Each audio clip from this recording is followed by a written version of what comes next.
नमस्कार, मैं अनमोल पारा सर आज आपको बताऊंगा कि एलसीडी या एलईडी टीवी का सर्विस कैसे करें। यदि आप कई वर्षों से अपने घर में एलसीडी या एलईडी टीवी का इस्तेमाल कर रहे हैं तो स्वाभाविक रूप से कई सारी कमियां या समस्याएं उसमें आने लग जाती हैं। जैसे कि ध्वनि का सही से ना आना, यानी कि साउंड इशू, जो कभी सही से नहीं आता है या बिल्कुल ही नहीं आता, या फिर फटा हुआ साउंड सुनाई देता है, या फिर एलसीडी या एलईडी टीवी के जो बटन्स होते हैं वो सही से वर्क नहीं कर रहे हैं, या फिर टीवी बहुत ही ज़्यादा हीट कर रहा है चलते समय। तो ऐसी कई सारी समस्याओं का निदान पाने के लिए आप इस वीडियो को अंत तक देखते रहें। तो आपको मैं स्टेप बाय स्टेप बताऊंगा कि टीवी की सर्विस कैसे करते हैं। तो आइए चलिए देखते हैं, मैं आपको खुद से करके बताता हूँ।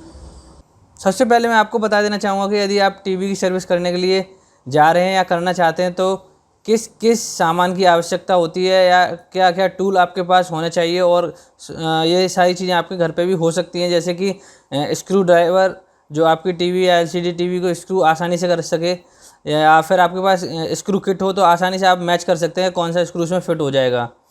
उसके अलावा आपके पास कोई कॉटन का सूती कपड़ा हो सकता है उसको पोंछने के लिए, और उसमें कई सारे ब्रशेज़ हो सकते हैं, जैसे कि टूथब्रश होना अनिवार्य है, या फिर टूथब्रश के साथ साथ आपके पास पेंटिंग ब्रश, बिग साइज में पेंटिंग ब्रश, या फिर और जो आप वार्निश करते हैं वो वाला ब्रश, और इस तरीके से आपके पास ये टूल होने चाहिए, तभी आप अपनी एलसीडी एलईडी टीवी की सर्विस कर सकते हैं। तो आइए देखते हैं कैसे करते हैं मैं अपनी एलसीडी टीवी को।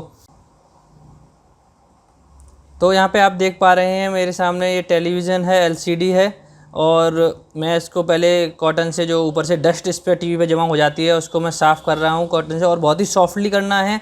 और इसको स्क्रू करने से पहले और इसको रखने से पहले आप एक बात ध्यान रखें कि आप इस टीवी को प्रॉपर किसी कंबल के कपड़े पर रखें, नीचे कंबल का कपड़ा बिछा के रखें, या आप किसी गद्दे पर, इस तरीके की चीज़ों का इस्तेमाल कर सकते हैं जहाँ पे आप अपने टीवी को रख सकें, क्योंकि डिस्प्ले इसकी बहुत ही सॉफ्ट होती है, ख़राब ना हो, इसलिए मैं आपको बता देना चाहूँगा। चलिए, तो अब मैं टीवी को स्क्रू कर चुका हूँ यहाँ पे, और अब टीवी की जो बैक कवर है उसको मैंने ओपन कर दिया है यहाँ पे। उससे पहले आप ध्यान रखें कि जो इसका जो पावर केबल होगा उसको पीछे से सही से उसको आप निकालें। ये देखिए, यहाँ पर आप देख पा रहे हो कितना डस्ट जमा हुआ है, ढेर सारा डस्ट इस टीवी पे लगा हुआ है, जिसकी वजह से बहुत सारी समस्याएं आती हैं।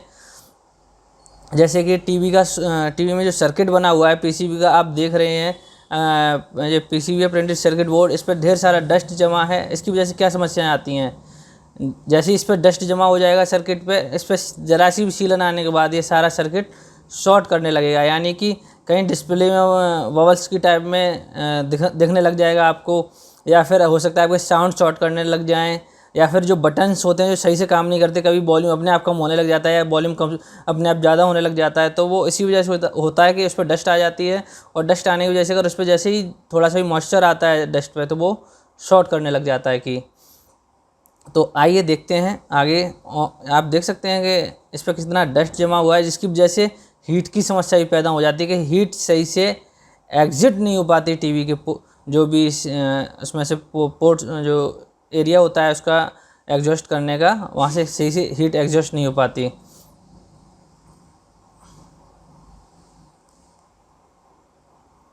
अब मैं इसमें मैंने अपना टीवी का ओपन कर रखा है, और इसकी सफाई करने से पहले मैं इसका जो बटन साइड है जहाँ से हम टीवी का बटन प्रेस करते हैं उसको मैं निकाल रहा हूँ यहाँ पे, और इसको मैंने निकाल लिया है। इसके बारे में मैं बाद में डिस्क्रिप्शन में बताऊँगा सही से, क्योंकि इसमें बटन्स भी सही से काम नहीं कर रहे हैं, शॉर्ट हो चुके हैं, कभी वॉल्यूम कम हो जाता है तो कभी वॉल्यूम ज़्यादा हो जाता है। तो इसमें कीज़ चेंज करने पड़ेंगे, जो इसमें कीज़ हैं या बटन बोल सकते हैं, लो हाई इनपुट वाले, इनको हमें चेंज करना पड़ेगा। तो मैं आपको ये सबसे लास्ट में चेंज करूँगा, उससे पहले मैं टीवी की सफाई करूँगा और इसको चेंज करूँगा। तो यहाँ पे देखिए, मैंने ब्रश का इस्तेमाल किया है, ये मेरे पास पेंटिंग ब्रश था। पेंटिंग यानी कि जो हम घरों में इस्तेमाल करते हैं अपनी दीवारों पे पेंट करने के लिए, तो उससे बहुत ही पोलाइटली, बहुत ही सॉफ्टली, जिससे कि इसके वायर पे ज़्यादा इफेक्ट ना आए। यहाँ पे ये देखिए, जो मैं अभी सफाई कर रहा हूँ, ये मेरी पावर सप्लाई का बोर्ड है, इसकी सफाई कर रहा हूँ मैं। और ये यहाँ पे मेन पीसीबी है, जिससे कि सारे इनपुट्स इसके अंदर जाते हैं और डिस्प्ले करने के लिए। और ये स्पीकर साइड है यहाँ पे। तो बहुत ही पोलाइटली आपको सफाई करनी है। यहाँ पे टूथब्रश का भी इस्तेमाल करना है और मतलब एरिया के हिसाब से करना है। जहाँ अगर स्मॉल छोटे से एरिया हैं, जैसे कि ये देखिए यहाँ पे स्पीकर साइड है और छोटा छोटा एरिया है, तो वहाँ पे आप टूथब्रश का इस्तेमाल कर सकते हैं। कॉर्नर में या बहुत ही डीपली कहीं, जैसे मैं अभी इस्तेमाल कर रहा हूँ यहाँ पे, इस जगह इस्तेमाल कर सकते हैं। और जहाँ ओपन एरिया है या लार्ज एरिया है, वहाँ पे आप पेंट ब्रश का इस्तेमाल कर सकते हैं डस्ट को साफ़ करने के लिए। और इसके जो वायरों में भी डस्ट लगा हुआ है, उसे आप कॉटन से साफ़ करिएगा और बहुत ही आराम से। यहाँ पे सबसे मेन बात क्या है कि यहाँ पे सारी कनेक्टिंग वायर्स हैं। यहाँ पे किसी वायर को सोल्ड नहीं किया गया है। यहाँ पे इजीली इनको इनके कनेक्टर्स को बाहर निकाल के और वायर कनेक्ट किए जा सकते हैं आसानी से।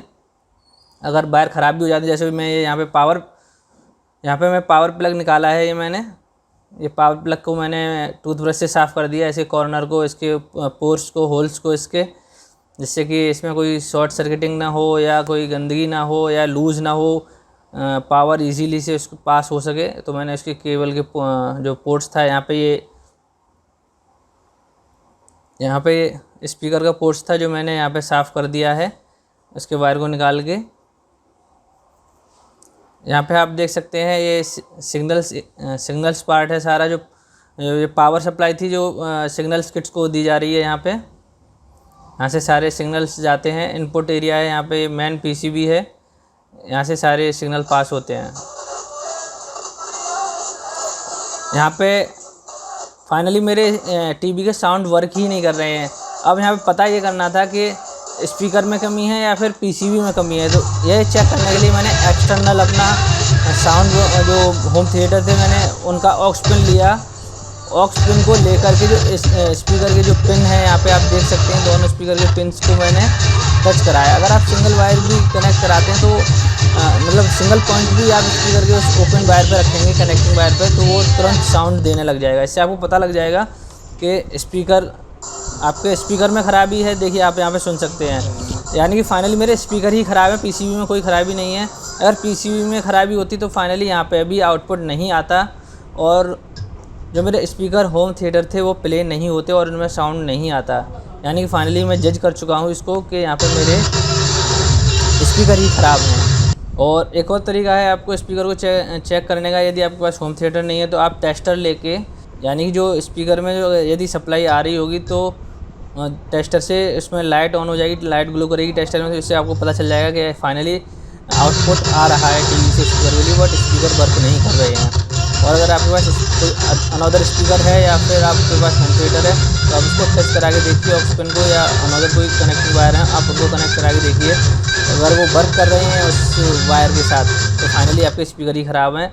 यदि वर्क आपका होम थिएटर भी नहीं कर रहा दैन डेफिनेटली स्पीकर ठीक है, तो फिर आपका जो पीसीबी है वो ख़राब है। तो इस केस में इसकी सर्विस घर पे या खुद से नहीं की जा सकती, तो इसके लिए आपको प्रोफेशनल टेक्निकल इंजीनियर को बुलाना पड़ेगा या फिर आपको उसकी शॉप पे ले जाना पड़ेगा।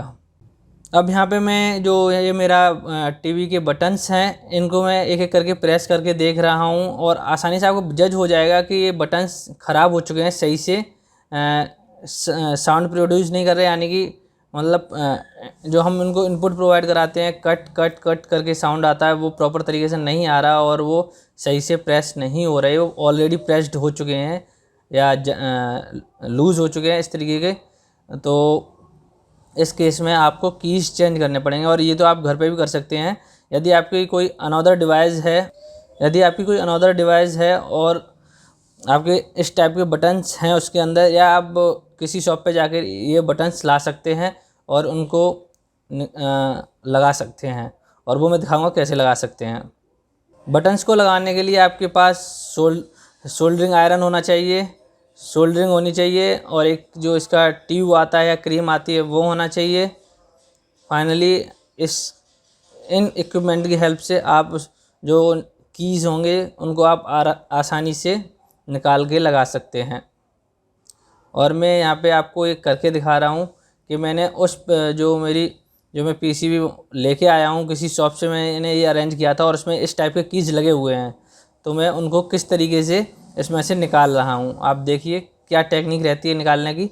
आप पहले आयरन को सॉफ्ट तरीके से पकड़िए और दूसरे ब्रश को तैयार रखिए, और जैसे ही वो सोल्डरिंग गल जाती है वैसे ही आप उस पर ब्रश मार दीजिए, जिससे कि उस पर आयरन जो जो सोल्डरिंग लगी हुई है वो छूट जाए। और सोल्डरिंग छूटने के बाद उस कीज को आप किसी की इक्विपमेंट की हेल्प से, टेस्टर या स्क्रू ड्राइवर की हेल्प से आप उसको ईजीली कीज़ को निकाल सकते हैं। जैसे कि मैं यहाँ पे आपको निकालते हुए दिखा रहा हूँ, और मैंने यहाँ पे ये की निकाल ली है।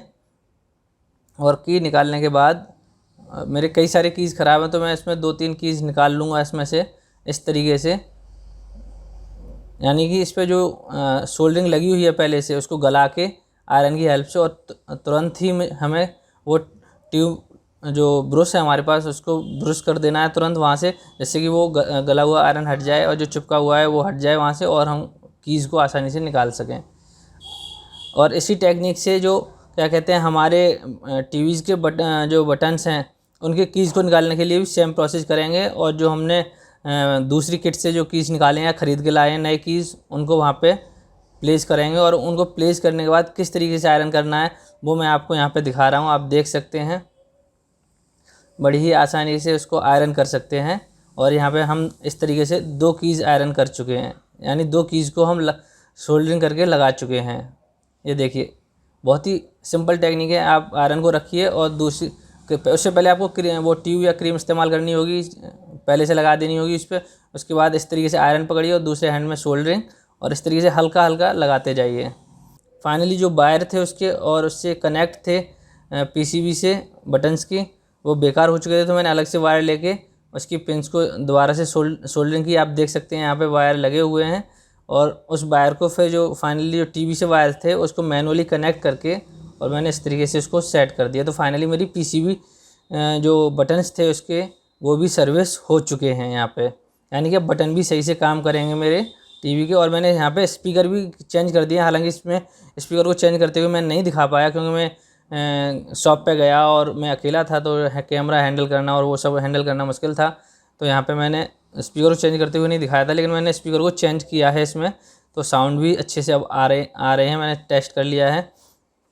और फाइनली अब मैं अपनी टीवी को कवर कर रहा हूँ। और आप इसमें देख सकते हैं कि जो पहले इसमें जो मैंने ओपन किया था उसमें कितनी गंदगी थी, और अब जो मैंने कवर लगाया है और अंदर का जो पोर्शन था वो कितना क्लियर है। इससे आप समझ सकते हैं कि टीवी में सर्विस करना कितना इम्पोर्टेंट होता है आपके सामने। और अब मैं यहाँ पे आपको टेस्ट करके दिखा रहा हूँ कि मेरा टीवी किस तरीके से वर्क कर रहा है फाइनली। अब देखिए, मैं इसके ही कीज़ को प्रेस करूँगा और यहाँ पे टीवी ऑन हो जाएगा। यहाँ पे मैंने कोई रिमोट इस्तेमाल नहीं किया है, टीवी का ही की इस्तेमाल किया है, ये देखिए। और फाइनली ये टीवी ऑन हो गया और प्रॉपर तरीके से ये वर्क कर रहा है। हालांकि इसमें मैंने अभी कोई इनपुट नहीं लगाया है, तो इसलिए इसमें कुछ भी डिस्प्ले नहीं हुआ, बट टीवी ऑन हुआ और ये प्रॉपर वर्क कर रहा है। तो आप इस तरीके से आप अपने घर पे इस चीज़ को सर्विस कर सकते हैं। कोई हार्ड वर्क नहीं है, बस आपको कुछ चीज़ों का ध्यान रखना है। जैसे कि अगर आप टीवी को पावर से कनेक्ट कर रहे हैं, तो आपके प्रॉपर पैरों में प्लास्टिक की चप्पल्स होनी चाहिए, या फिर आप किसी लकड़ी के तख्ते पे बैठे होने चाहिए, और प्रॉपर तरीके से आप इसको इस पर वर्क करें। जब पहले तो बिना कनेक्टिंग के ही आपको इसकी सर्विस करनी है। कनेक्टिंग सारी सर्विस करने के बाद, उसके बाद अगर आप टेस्ट करना चाहते हैं एक बार बंद करने से पहले, तो आप प्रिकॉशन का ध्यान रखें, किसी को साथ में रखें, पेरेंट्स गार्जियंस को, उसके बाद इस वर्क को करें। हालांकि इतना कोई डरने की बात नहीं है, लेकिन फिर भी सावधानी ज़रूरी है यहाँ पे। तो आप देख सकते हैं बड़ी ही आसानी से मैंने इस टीवी की सर्विस किया। और इस तरीके की नई वीडियोज़ देखने के लिए आप, और भी अन्य चीज़ों की टेक्निकली नॉलेज लेने के लिए आप मेरे चैनल को सब्सक्राइब कर सकते हैं। और मैं इसी तरीके से नए नए अपडेट देता रहूँगा। तब तक के लिए धन्यवाद।